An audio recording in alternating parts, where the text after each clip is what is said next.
For weeks, we have reported how hospitals are struggling with staffing, enduring problems transferring patients out of state, and coping with a lack of available rooms for patients because of COVID-19.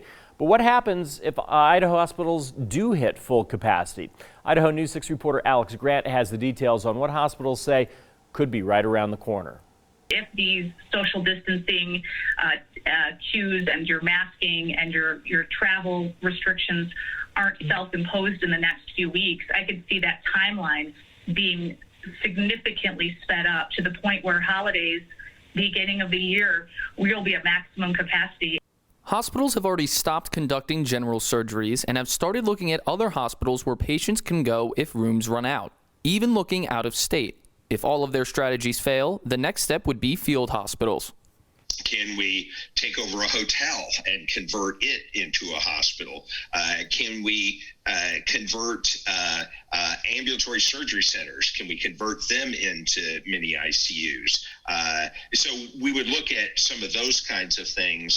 Dr. Martha Taylor told Idaho News 6 in a previous interview, patients may have to be prioritized, likely meaning COVID patients would be put in the remote facility and those with more complicated procedures or problems in the traditional hospital.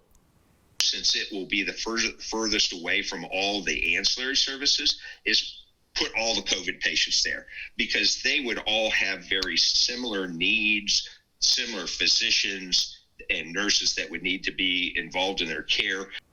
Still, a problem that comes with field hospitals is staffing, and if there aren't enough nurses or doctors within the state, hospitals would need to reach out to retired physicians, agencies that provide nurses, or even medical students.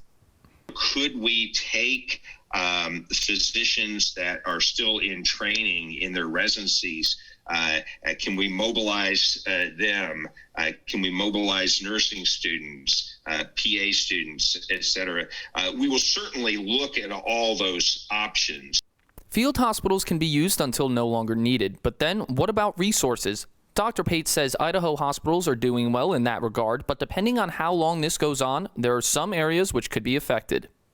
Shortages in testing equipment, shortages in reagents to run tests, shortages in testing kits to test people, shortages in PPE.